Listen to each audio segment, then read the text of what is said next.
네, 안녕하십니까. 2월 18일 코로나19 브리핑을 시작하도록 하겠습니다. 우선 중국에서의 이제 환자 수는 2월 16일 7만 1000명을 기록하고 있습니다. 신규 환자 수는 지금 한 2000명 그 선에서 꾸준히 매일 나오고 있는 것 같고요. 신규 사망자 수는 이제 100명을 조금 넘는 선에서 이제 꾸준히 나오고 있는데, 전반적으로 이제 중국에서 환자 발생 수가 이렇게 급격하게 올라가는 것이 아니라 좀 완만하게 좀 안정세 내지는 약간 감소 추세인데, 중국에서 상당히 이제 춘제 때 그 도시 봉쇄도 하고 이후에 이제 환자 발생이 많은 도시들을 또 도시 봉쇄도 하고, 또 우한시 자체는 주민들이 밖으로 이동 자제 통제까지 할 정도로 상당히 강하게 지금 방역을 통제를 하고 있는 것 같습니다. 세계적으로 이제 사망자 수는 이제 1,775명 이 선에서 이제 꾸준히 이제 늘고, 이 증상이 시작해서 폐렴이나 이런 합병증이 생겨서 이제 치료 중에 사망까지는 2 내지 3주의 이 레그 타임이 있습니다. 약간 간격이 있습니다. 그러니까 환자 발생 수의 이제 완만한 감소 추세가 이제 사망자 수의 완만한 이제 증가를 좀 완화시키려면 2, 3주를 더 뒤에 봐야 되는, 그 환자 발생 수와 이제 사망자 수의 추세는 2, 3주의 레그 타임이 있다. 약간 늦게 반영된다. 왜냐하면 이제 병원에 입원하고 치료 중에 회복하거나 이제 사망하는 그 아웃컴 결과가 이제 2, 3주 뒤에 나오기 때문에, 이제 그런 이 지금 환자 발생 수와 사망자 수를 해석할 때 이제 그런 걸 염두에 두셔야 한다, 그런 말씀을 드리겠습니다.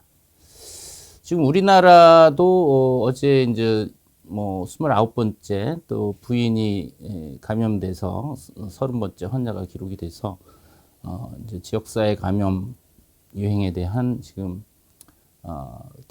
대응에 이제 분주한 상황이고, 지금 일본 같은 경우는 이제 크루즈선에서 이제 454명의 환자가 나왔고, 이제 미국에서는 이제 자국민 데려가고, 우리나라도 우리나라 이제 국적자를 이제 데려오기 위한 준비를 하고 있어서 초기에 이 크루즈선에서의 이 코로나19 방역이 얼마나 비과학적이고 그 무리가 많았는지를 지금 극명하게 보여주고 있고, 또 일본의 지금 지역사회 감염 유행도 이제 환자 수가 늘고 있어서 지금 이제 일본 당국의 그 보건 시스템에서 방역에 있어서의 어떤 허점, 2015년 우리는 이제 메르스를 크게 겪으면서 한번 큰 예방 주사를 맞은 반면에, 이제 일본은 그런 경험이 없다 보니까 조금 방역 자세나 이런 안이함이 있어서 이런 상황들이 벌어지지 않았나,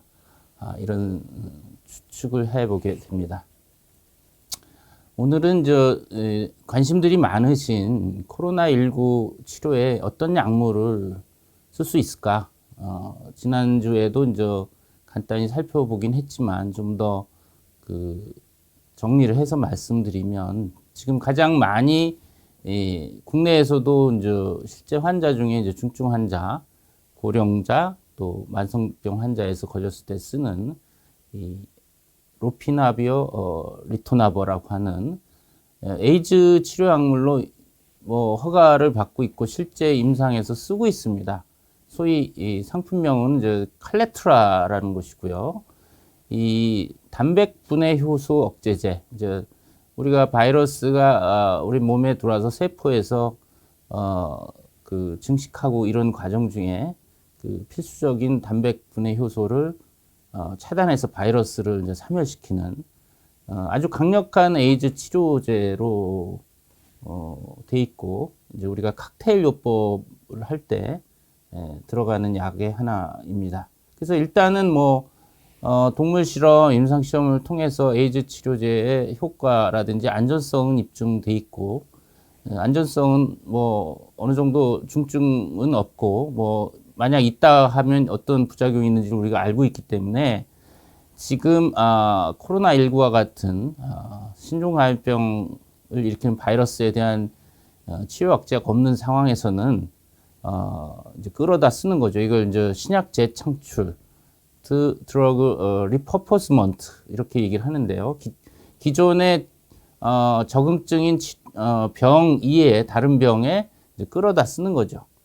그래서 이 로피나비어 리토나버는 시험관 내에서 코로나 바이러스에 대한 항바이러스가 입증이 된 바가 있습니다. 그리고 과거에 이제 2003년 사스나 2012년 이후에 중동에서 문제가 되는 메르스 코로나 바이러스, 지금 코로나19하고 이제 뭐 4촌, 뭐 6촌격인 이 코로나 바이러스, 신종 코로나 바이러스 치료에도 경험적으로 사용된 바가 있어서 어느 정도 물론 이 약제가 코로나19의 바이러스에 대해서 시험관이나 동물 실험이나 인체 실험을 다 진행은 못했죠. 지금 뭐 코로나19 바이러스가 출현한 지 불과 뭐 2달이 채 안 된 상황이니까. 그렇지만은 이런 시험관 내에서 코로나 바이러스, 항바이러스 효과가 있다. 사스, 메르스 치료에 경험적으로 사용돼 있다. 안전성은 이미 에이즈 치료제 임상을 통해서 어느 정도 입증이 돼 있다. 이런 상황에서 지금 각광을 받고 있고, 우리나라에서도 이제 몇몇 그 완치 사례에서 사용돼서 이제 발표된 바가 있는데, 중국에서도 지금 시도가 되고 있습니다. 이제 물론 개별적으로 몇몇 사례에서 이제 사용을 해서 환자가 완치됐다고 해서 이 로피나버, 리토나버 덕인지 아니면 환자가 경증이기 때문에 본인의 면역으로 회복됐는지는 구분할 수는 없습니다. 이제 대규모 임상 시험을 통해서 입증을 해야 되는데 이제 그러기에는 너무 시간이 없기 때문에 지금 끌어다가 지금 쓰고 있고, 이제 우리나라에서도 이 대한감염학회와 같은 전문가 단체에서 일단은 그 코로나19 환자의 이제 치료 권고 사항으로 돼 있고, 또 국민건강보험 체계 안에서 일단 사용 허가를, 이 보험 수가를 지원하는 걸로 지금 돼 있습니다. 두 번째가 이제 하이드록시클로로퀸입니다. 이것은 이제 말라리아 치료제로 특히나 이제 우리나라에서도 3일열 말라리아 환자가 1년에 한 4,500명이 있는데, 이 말라리아 치료제로 오랫동안 사용돼 왔습니다. 이제 비교적 안전하죠.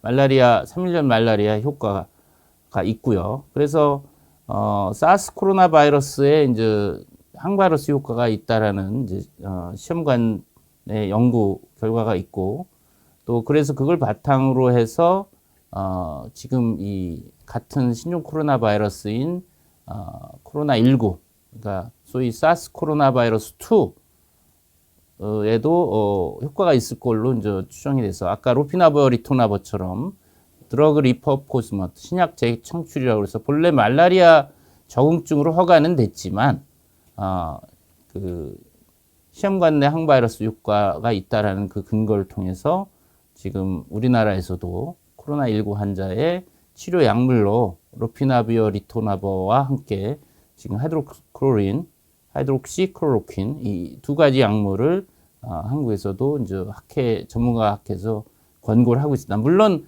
지금 뭐 대부분 경증이고 중증이 아닌 상황에서는 모든 환자를 권고하는 것은 아니고 중증이나 이제 고령자, 만성병 환자에서 이 코로나19가 이제 폐렴도 심하고 그런 상황에 우선적으로 권고하고, 담당 의사가 뭐 임상적으로 필요하다, 환자 상태가 좀 위중하고 좀 심하게 가는 상황에서 또 재량으로 사용이 가능합니다. 이것이 현재 우리나라에서 지금 사용이 권고되고 있는 약, 로피나비어, 리토나버, 그리고 하이드록시클로로퀸입니다. 또 하나가 지금 우리나라에 허가되어 있는 사항은 아니어서 우리나라 국내에 없습니다. 가장 어떻게 보면 많은 코로나19 치료에 효과를 기대하고 있는 것이 렘데시비어라고 하는 항바이러스제입니다. 이건 뉴클레오타이드 프로드러그로서 역시 바이러스가 복제를 할 때 그 뉴클레오타이드라고 하는 그 핵산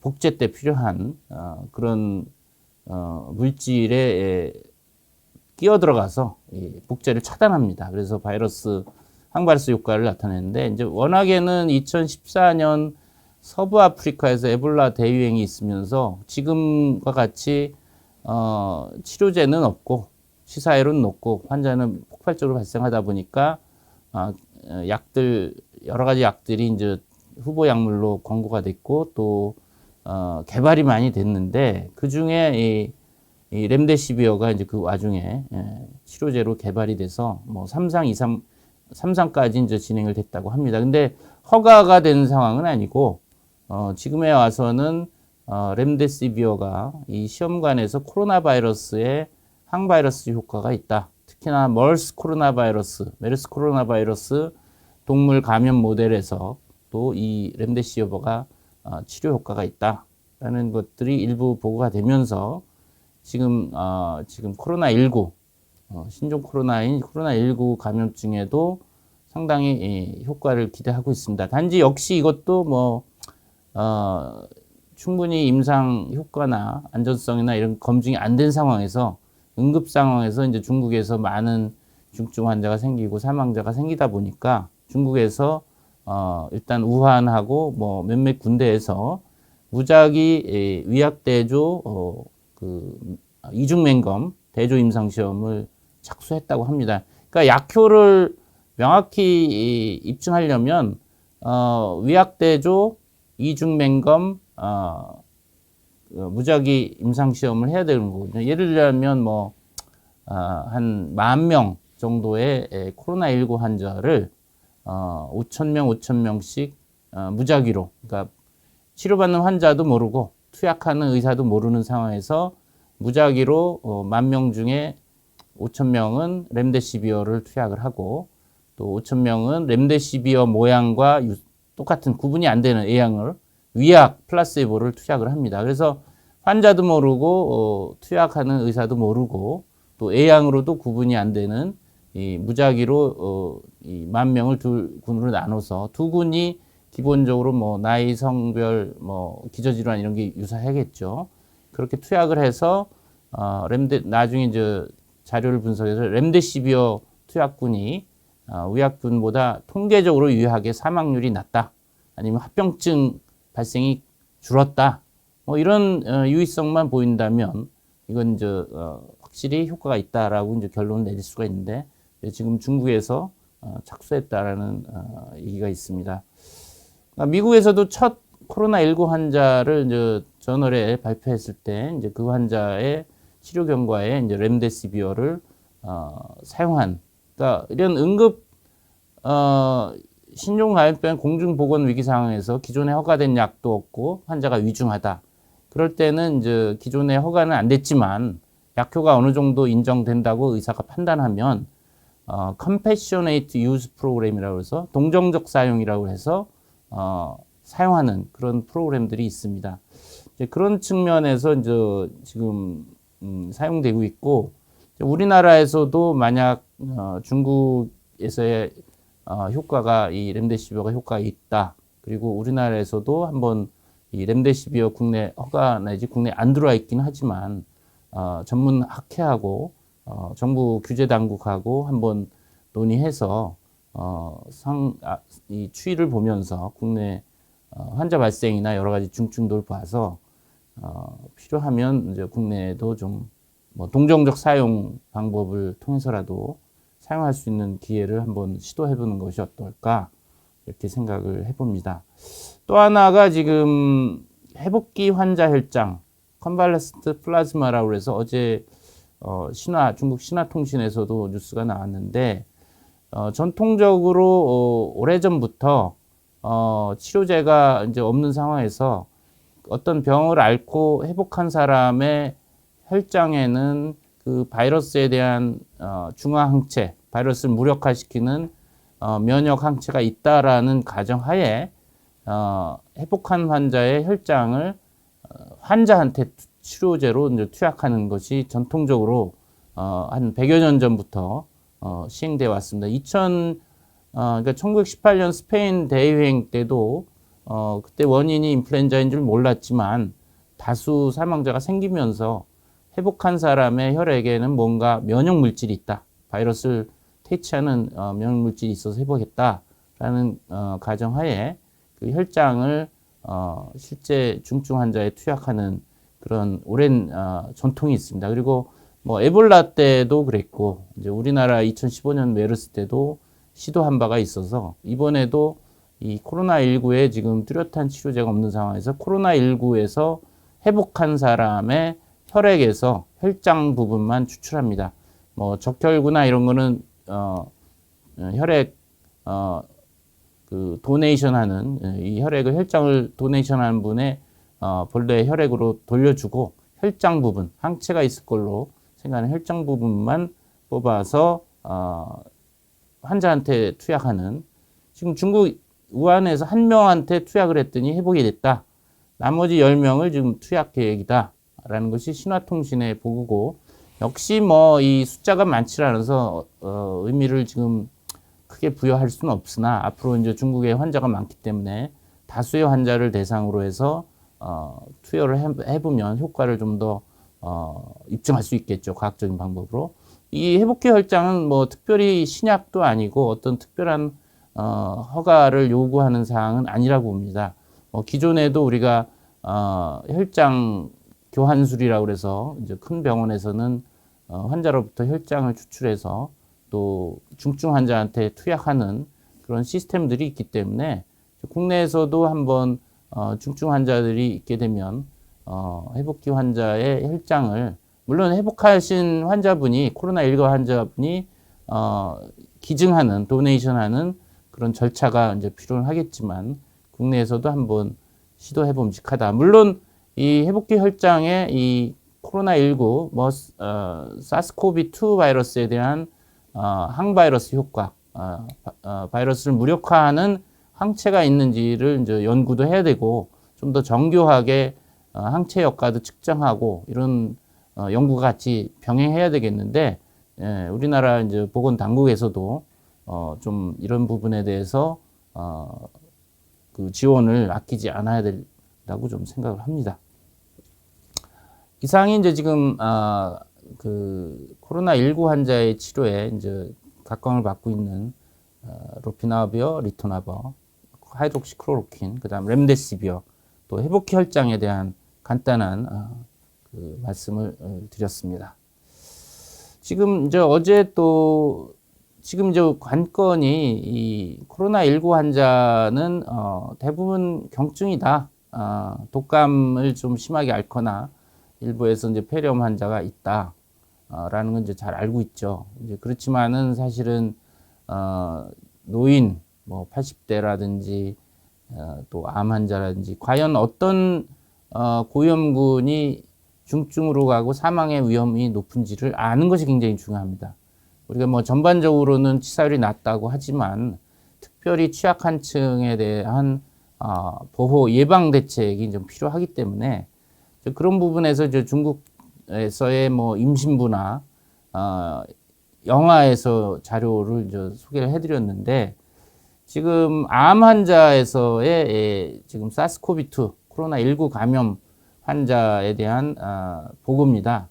18명이 이제 그 코로나19에 감염이 됐는데요.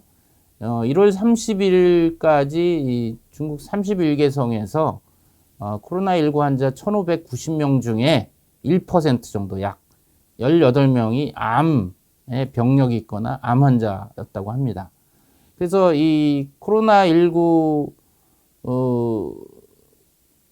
환자 중에 이제 암의 병력이 중국인 일반 인구의 암 발생률 0.3%보다 한 3배 정도 높다.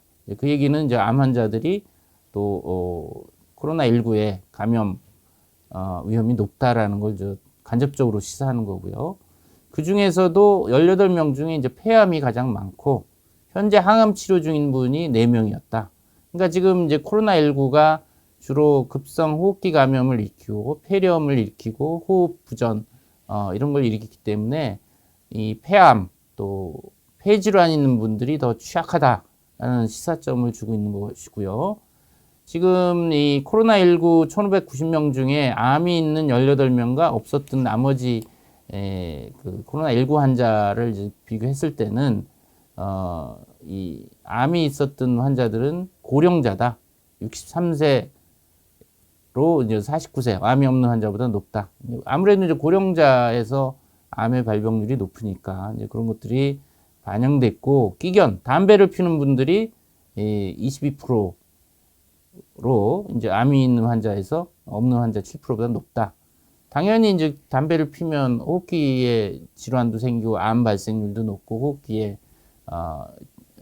면역 방어 체계에도 손상이 오기 때문에 코로나19에 이제 감염 위험이 높겠죠. 그리고 이 암이 있던 환자 코로나19가 없었던 사람보다 CT 소견상에서 폐 CT 상황에서 폐렴이 더 심하다. 광범위하게 심한 소견을 보였다.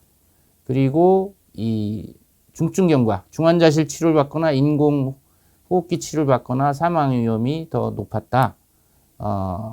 그래서 어쨌든 지금 이 코로나19에 있어서 암을 과거에 앓았거나 현재 앓고 있어서 항암제를 치료하는 분은 특히 예방에 주의를 해야 된다. 지금 뭐 일반 국민들이 마스크 착용하고 손 씻기하고 뭐 다중이 많이 모인 이런 밀집 지역에서 더 주의를 해야 되는데, 이런 암을 치료받았던 적이 있거나 또 현재 항암 치료를 하는 분들은 더 조심해야 된다. 이분들이 더 중증 경과 또 위험한 상황에 빠질 수 있기 때문에 특히 주의를 해야 된다라는 시사점을 지금 이 연구 결과는 근거를 주고 있는 것이죠. 그래서 지금 우리나라에서도 인구 고령화가 되고 또 암 환자분들이 늘고 있고 실제 항암 치료를 받고 있는 분들이 있어서 이분들은 특히 더 다중이 모이는 불특정 이런 밀접 접촉이 많은 이런 장소는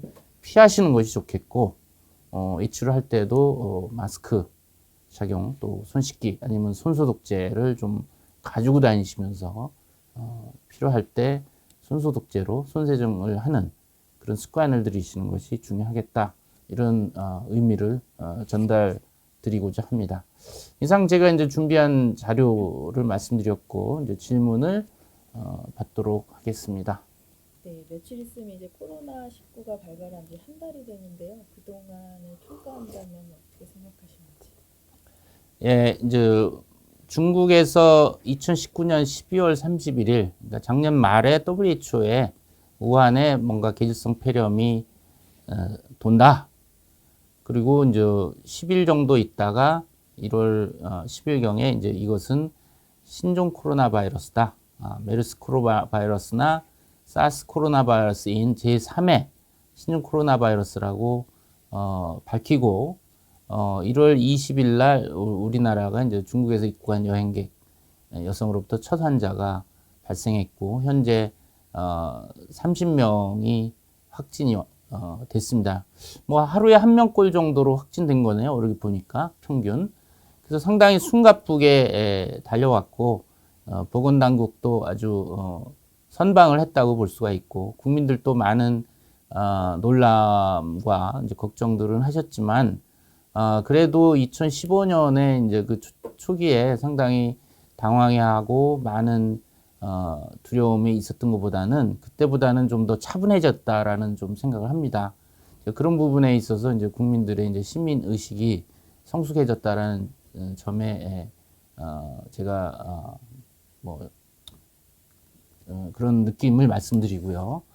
지금 그렇지만 여전히 이것은 공포로 느낀다는 거는 어떻게 보면은 이 바이러스의 정체를 정확히 파악해서 대응하는데 별 도움이 안 됩니다. 그리고 이 안이함도 방심도 사실은 틈만 보이면 일본이나 싱가포르, 뭐 중국은 이미 뭐 말할 것도 없지만 옆나라 일본의 그 크루즈선이나 뭐 와카야마나 뭐 80대 돌아가신 그 여성분 주변의 택시 운전사 이런 유행 상황을 보면 사실은 그 반면교사로 삼아야 될 상황입니다. 우리도 틈을 잠깐 보이면 그런 상황이 될 수가 있는 거여서 방심은 역시 금물이다. 그래서 엊그제 뭐 29번째 환자, 어제 30번째 환자가 지금 지역사회 감염이라고 이제 판단이 되고, 왜냐면 뭐 여행력도 없고 확진 환자 접촉력이 없다라고 질본에서도 발표했고, 현재 뭐 더 추적을 하고 있지만은 또 29번째 환자분이 뭐 약국하고 뭐 병원 여러 군데 다니고 또 여러 가지 봉사를 하시면서 많이 노출이 돼 있어서 사실은 좀 그 접촉자나 그래서 추가 환자가 나올지 않을까 우리가 더 긴장해서 봐야 되고, 지금 지역사회 감염에서 이제 유행으로 좀 환자 수가 늘게 된다면 이제 국면이 지금 그동안 공항만에서 입국 검역과 확진 환자의 격리 치료 또 접촉자 추적 이런 것이 주안점이었던 반면에, 지금 저 국면이 지역사회 유행이면 이 역학적 연결고리가 없어지면서 그 대상이랄까 그 어떤 전선이 굉장히 넓어지는 거죠. 어떻게 보면 이제 열이 나고 호흡기 증상이 있고 흉통이 있으면 코로나19 아니냐 국민도 의심해봐야 되고 저 진료하는 의사도 의심해봐야 되는, 굉장히 이제 좀 광범위해지고 좀 어떻게 보면 막연하게 되는 상황인데, 그렇다 하더라도 그것을 좀 정교하게 방역 대책을 이제 보건당국이 주도가 돼서 의료계와 또 공조직이 이제 또 국민과 함께 차분하게 지금 다시 한번 국면에 대한 새로운 국면에 대한 대응을 좀 철저히 해 나갈 시점이라고 보여집니다. 네, 잠깐 말씀해 주시긴 했는데요. 앞으로의 방역엔 좀 어디에 무게를 많이 둬야 된다고 생각하실까요? 뭐 지금 여전히 중국에서의 발생 상황, 또 일본이나 동남아 국가의 발생 상황을 위험 평가를 꾸준히 해야 됩니다. 지금 개학하면서 중국 유학생도 들어오고 있고, 물론 정부 당국이 여러 가지 조치를 통해서 그 유입되는 그 잠재적인 환자를 좀 줄이려는 노력을 병행하고 있습니다만서도, 여전히 이제 유입되는 그 코로나19 환자에 대한 공항만 검역과 국내에 들어와서 2주간 최대 잠복기, 중국에서는 또 뭐 최대 잠복기가 24일, 뭐 21일 더 길다 얘기가 계속 나오기 때문에 이제 그런 정보도 좀 다시 한번 우리가 면밀하게 분석할 필요가 있고, 지금 이제 지역사회 감염 환자가 생기면서 지역사회 감염 유행에 대한 방점을 더 둬야 됩니다. 왜냐하면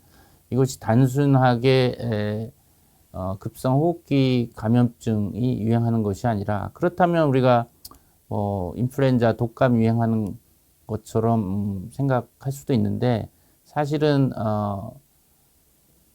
중국이나 뭐 일본에서 보여줬듯이 병원 감염이 돼서 병원에 그 입원해 있는 고용군한테 2차 감염이 되고 의료진이 감염되면은 기존의 의료 체계에 상당히 막대한 피해가 올 수 있기 때문에, 지금 우리나라 국민의 건강을 지키고 있는 의료 전달 체계, 국민보건 의료 체계, 뭐 병의원, 중소병원, 그다음에 상급종합 대학병원 이런 시스템에서 기존의 국민들의 지병들, 만성 뭐 고혈압, 당뇨, 신부전 여러 가지 병들을, 암 환자를 쭉 진료도 꾸준히 이어가면서 기존에 추가로 지금 코로나19 환자를 봐야 되는데, 이 동선이 섞이질 말아야 됩니다. 뭐 엊그제도 이제 대학병원의 응급실에 환자가 불쑥 찾아와서 초기에 의심할 수도 없는 그런 증상으로 노출이 돼서 이제 깜짝 놀랐지만, 이런 상황들이 이제 여러 병원에서 생길 수가 있는 것이거든요. 그래서 보건당국과 이 의료계는 이런 상황을 미연에 예방할 수 있는 동선을 좀 분리해야 된다. 지금 뭐 많은 대학병원들이 응급실 앞에 선별진료소나 음압진료시설들을 갖추고 있지만은, 사실은 어떤 궁여지책일 수도 있고 이제 틈이 보이면 또 유사한 사례가 나올 수 있어서 이 동선이 겹쳐지지 않아야 된다. 그렇기 때문에 이런 보건소의 그 시스템이 지금 이 신종 코로나 감염증인 코로나19 감염에 있어서 좀 역할이 굉장히 중요한 것 같습니다. 지역사회에서의 경증 환자도 선별해줘야 되고 또 이런 지역사회 의료기관들이 잘 대처하도록 지원과 협조를 해줘야 되는데 또 하나 이제 지금 문제는 이 대학병원이나 큰 병원들은 메르스 경험이 있어서 어느 정도 매뉴얼도 있고 시스템이 갖춰져 있고 자체적으로 긴밀하게 대응을 하고 있습니다. 근데 중소병원에 이제 감염관리 시스템이 잘 안 돼 있는 중소병원, 그다음에 1차 개원이 병의원은 또 상당히 지금 그 준비가 안 돼 있습니다. 뭐 그럴 수밖에 없는 것이 1차 개원과는 그 병의원의 시설도 작고 인력도 적고 뭐 어떤 격리 공간도 없습니다. 그러니까 상당히 뭐 위험에 노출돼 있고 그 여러 지금 우리 확진 환자 사례들이 1차 개원의를 거쳤다가 그 큰 병원으로 간 상황들 보면 노출이 되고 있다.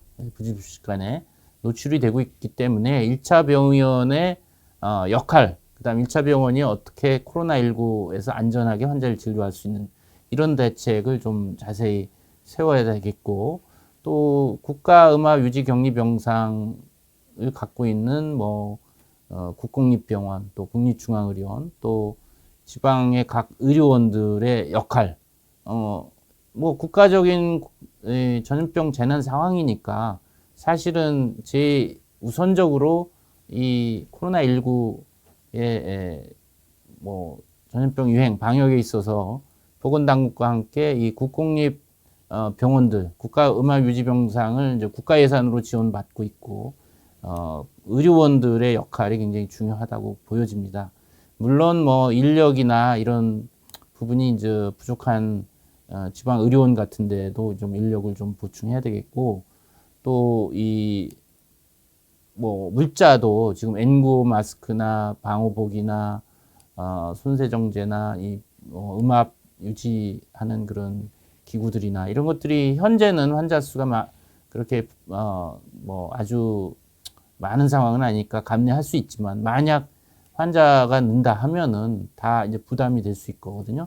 이 자원이 부족할 수가 있기 때문에 그런 자원의 비축과 배분 이런 것들을 어차피 인구수대로 수도권이나 대도시에서 환자가 많이 발생되고 대도시의 병원들에 많이 집중이 되기 때문에 그런 걱정까지 고려해서 이제 보건당국은 뭐 1차 병의원, 뭐 중소병원, 대학병원, 보건소, 국공립 국가유지격리병상, 지방의료원 그 각각의 역할 분담을 주고 이 기존의 의료 시스템과 섞이지 않도록 잘 짜야 될 거라고 봅니다. 그런 가버넌스와 물자 지원과 이 역할 분담을 질서 있게 할 수 있는 어떤 컨트롤 센터가 있어서 중앙에서 이런 걸 배분해 줘야 되겠죠. 그러니까 보건소 조직이 상당히 지금 항상 아쉬운 부분이 평상시에는 문제가 없지만 이런 공중 보건 전염병 감염병 재난에 있어서 사실 보건소가 각 지역의 시군구의 질병관리본부라고 지역 질병관리본부가 돼야 된다. 저는 그런 생각을 하는데 좀 더 보건소의 역할이 좀 강화됐으면 하는 생각을 해봅니다. 네, 그러면 지금 의료기관 감염 막기 위한 대책에 대해서 좀 설명해 주신 것 같은데요. 오늘까지 요양기관을 전수조사하기로 했어요. 그게 어떤 의미일까요? 예, 이제 요양기관은 뭐 잘 아시다시피 뭐 어느 가정이나 어르신들 뭐 나이 들면서 뭐 뇌졸중이나 뭐 치매나 여러 가지 이유로 이제 요양기관에 어르신들을 모시고 있는 경우가 많은데 요양기관은 굉장히 중요한 지금 국민 보건의 일을 담당하고 있는데 아무래도 열악하죠. 협소한데 이제 많은 취약한 고령자, 만성병 환자들이 입원해 있고 또 감염 관리 이런 것도 취약합니다. 여러모로 이제 큰 병원에 감염 관리 조직 전문가라든지 간호사라든지 이렇게 있는 것이 아니기 때문에 상당히 만약 코로나19 환자가 발생하면 상당히 이제 위험에 빠질 수가 있어서 지금과 같은 상황에서는 요양기관에 뭐 갑자기 감염관리 인력이나 시설이 개선될 수가 없는 거거든요. 그렇기 때문에 요양병원도 지금 방문을 최대한 입구에서 통제하고 열이라든지 손세정제도 놓고 불필요한 방문이 없어야 됩니다. 지금 불쑥 방문해서 만약 그분이 잠재적인 코로나 환자라면, 19 환자라면 거기 있는 분들은 상당히 취약하거든요.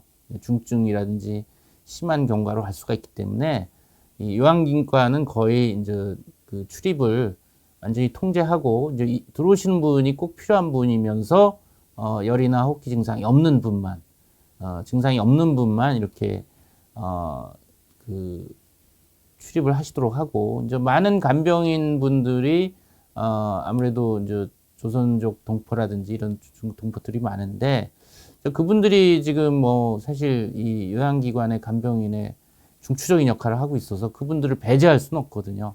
그분들도 사실은 중요한 보건 인력 중에 하나라고 할 수 있는데 그분들도 각 해당 요양병원에서는 철저하게 건강검진을 해서 열이나 호흡기 증상이 없고 건강하다는 전제하에서 이제 간병을 하도록 해야 되고 또 하나 유의할 사항은 이 간병인들이 자꾸 옮겨 다닙니다.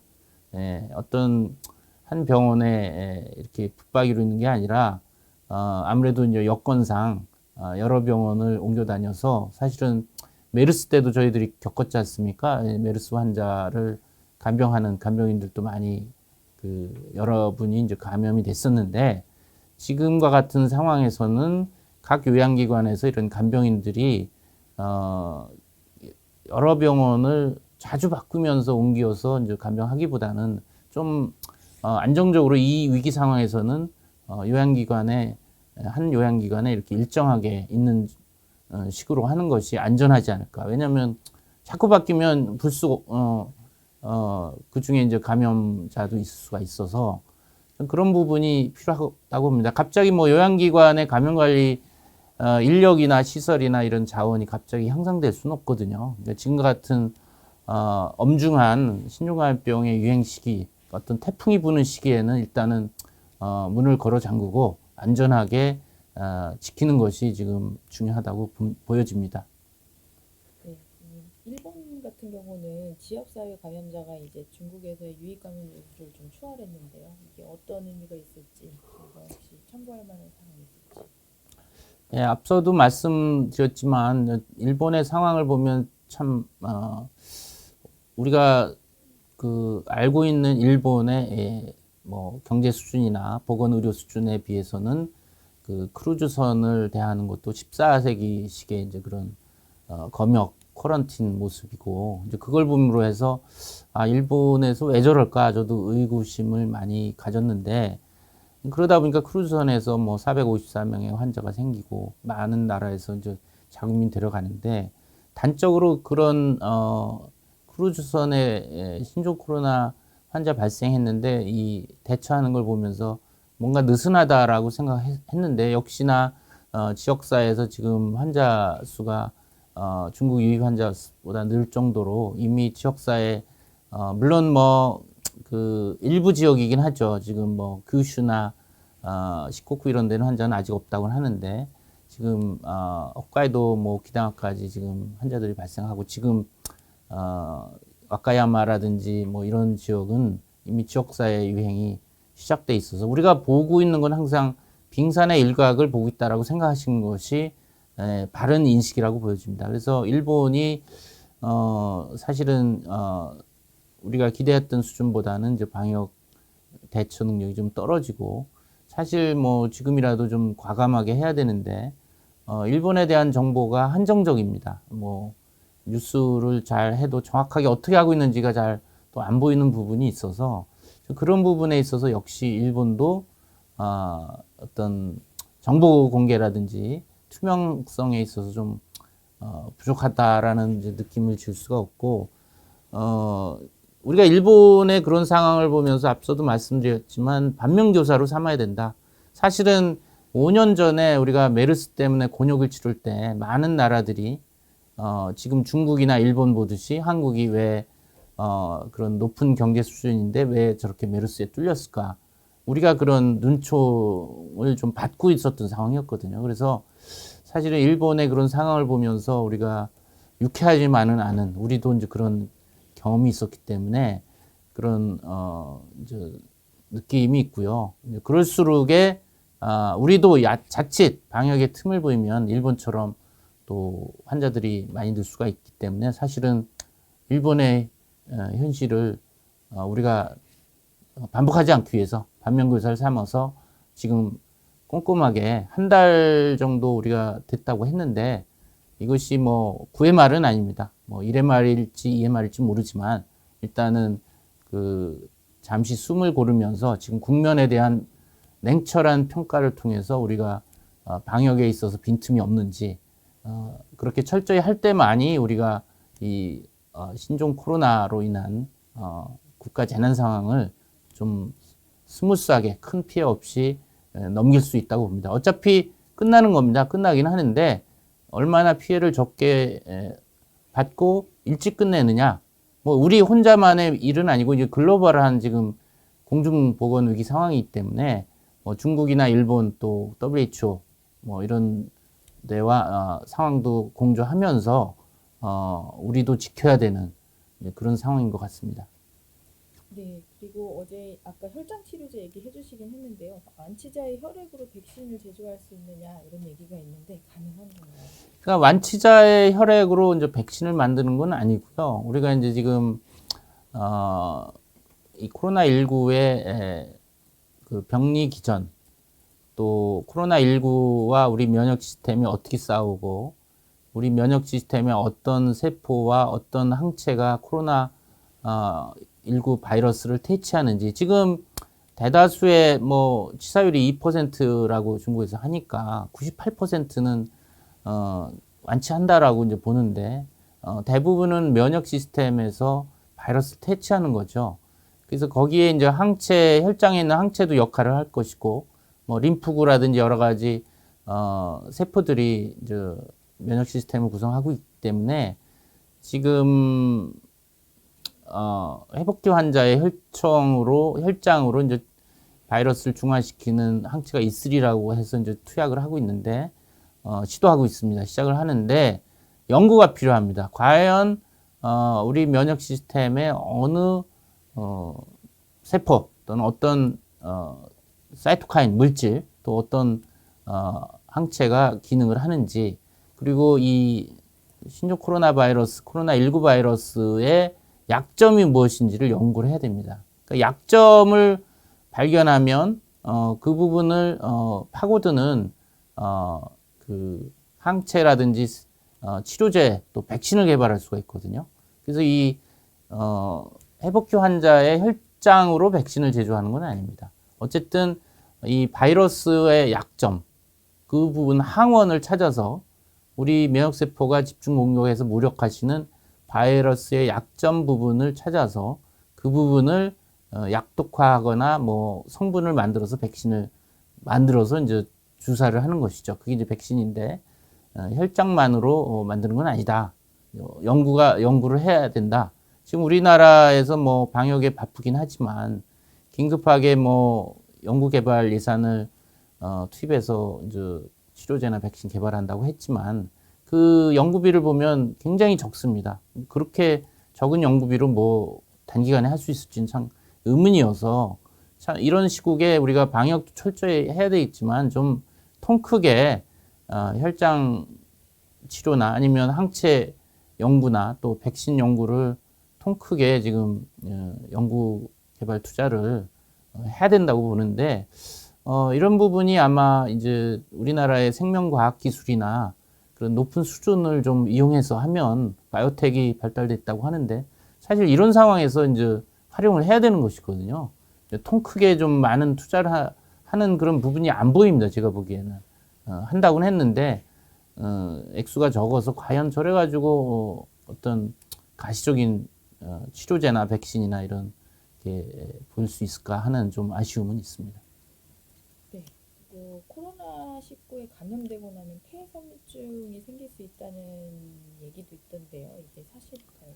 예, 지금 뭐 아직 지금 코로나19가 이제 지금 유행이 공식적으로 시작된 지 2달이 안 돼서 사실 이제 중증 폐렴 환자가 있고 또 일부가 사망하고 또 우리가 CT 촬영을 해보면 전형적인 바이러스 폐렴이고 양쪽에 간유리 음영이라고 해서 또 이 바깥쪽에 그 폐렴이 있습니다. 그래서 흉통이 하나의 좀 특징으로 지금 부각되는 이유인데 현재까지로는 뭐 중국에서 장기간 이 폐섬유화증이라는 거는 뭐 다른 자가 면역이라든지 뭐 여러 가지 미세먼지 여러 가지 원인 모르는 질환으로도 이제 폐섬유증 환자가 기존에 있습니다. 근데 이제 지금 이 신종 코로나 바이러스로 인한 폐렴을 앓고 나서 회복하는 과정 중에서 폐가 섬유화가 돼서 굳어가지고 폐활량이 작아져서 숨 쉬는 게 우리가 이제 뭐 걷는 데든 뛰는데 아니면 언덕 올라가면 숨차는 이런 이제 증상들이 나오는 것인데 지금 이 코로나19 환자가 출원해서 2달이 안 됐기 때문에 아직은 환자들이 지금 뭐 입원하고 치료하고 중증 폐렴으로 가고 일부는 회복하고 또 일부는 사망하고 이런 와중이기 때문에 지금 코로나19의 후유증으로 폐섬유화증이 있는지는 알 수는 없습니다. 아직은 그 정도로 많은 환자가 회복해서 일상생활을 갈 정도로 기간이 장기간이 아니기 때문이죠. 그렇지만 우리가 사스 예를 보면 사스의 예에서도 지금 이 코로나19와 유사한 임상 증상, CT의 폐렴 소견 상당히 유사합니다. CT 소견 보면 상당히 유사해서 그때도 사스 때도 이제 중증 폐렴을 앓은 환자에서 아주 일부에서 폐렴이 심한 경우, 양쪽 폐에 많이 파괴가 되는 경우, 우리가 이제 폐렴을 앓는다 하더라도 심하게 앓지 않으면 회복하면서 이 복구가 됩니다. 우리 면역이나 우리 이제 복구 시스템이 있기 때문에 인체 복구 시스템이 있기 때문에 폐렴이 심하지 않은 경우는 뭐 몇 달에 걸쳐서 정상적으로 복구가 됩니다. 폐 기능이.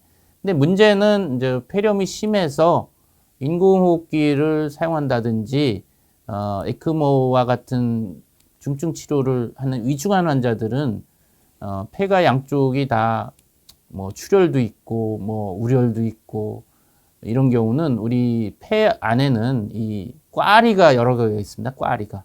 이 꽈리를 통해서 우리 공기 중에 있는 산소가 꽈리를 통해서 우리 혈액으로 들어와서 우리 산소가 온 몸에 이제 혈관을 통해서 공급이 돼서 우리가 혈색이 좋은 모습을 보이는데 이 심하게 이제 사스를 앓고 양쪽 폐가 망가진 경우는 이 꽈리가 많이 망가집니다. 그러면 원상복구가 안 되고 이것이 이제 유착이 되는 거죠. 그게 이제 섬유화증인데 그렇게 되면은 꽈리 수가 줄고 이제 폐활량도 줄어서 숨이 차게 되는 것이죠. 그래서 지금 코로나19의 경우도 앞으로 이제 좀 모릅니다. 아직은 모르지만 경과를 좀 봐야 되겠지만 다수의 환자가 생기고 그중에 중증 환자 중에 아주 일부는 심한 환자의 경우에 일부에서 폐섬유화증을 후유증으로 남길 가능성도 있겠다라고 합리적 추론은 해볼 수가 있습니다. 단지 우리가 이제 사스 때는 치명률이 10%에 달할 정도로 심하고 이건 2% 정도로 실제 뭐 또 우리나라에서는 여러 의료 수준과 적극적 치료하면 이거보다 현저히 낫겠죠.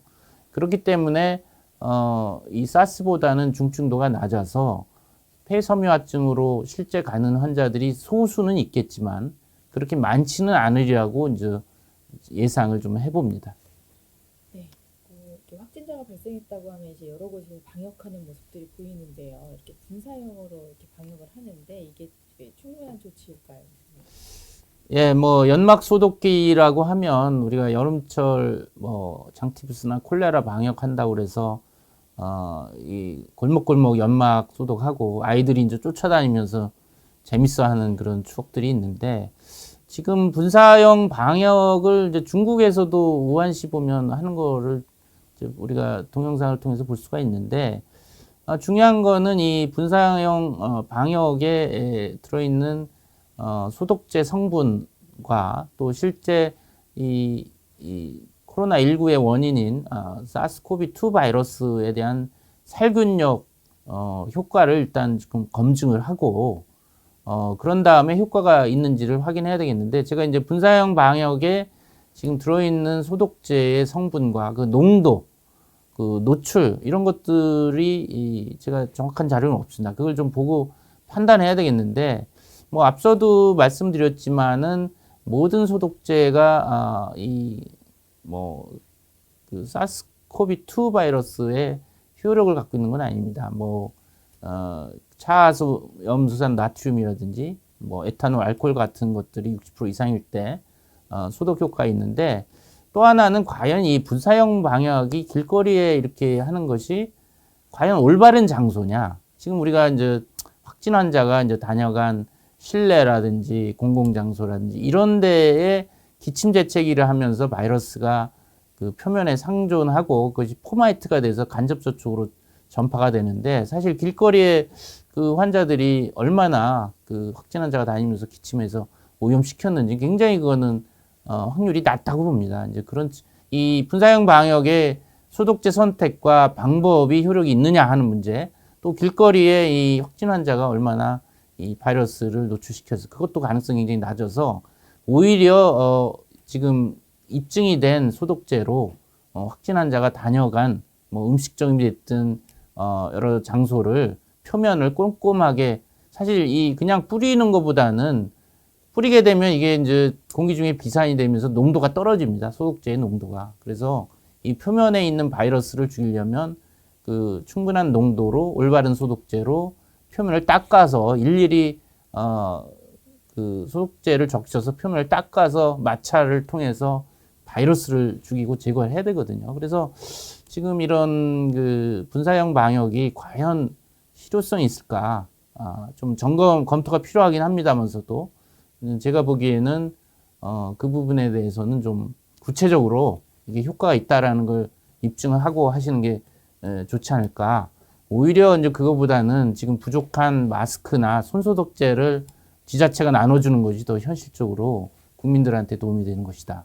지금 마스크나 손소독제가 없어서 국민들이 상당히 이제 고가로 구입하거나 면 마스크를 대용으로 쓰는 이런 상황인데 지자체에서는 오히려 그런 것들이 더 실효성이 있는 국민에 대한 그 안전을 지켜주는 것이 아닌가 이렇게 생각을 해봅니다. 예, 오늘 여러 가지 이제 상황 분석 또 질문을 리뷰해봤습니다. 그래서 일단은 오늘 이걸로 마치도록 하고요. 이제 내일은 좀 하루 아침 9시 쉬도록 하겠습니다. 그리고 이제 모레 목요일 날 아침 9시에 뵙도록 하겠습니다. 경청해 주셔서 감사합니다.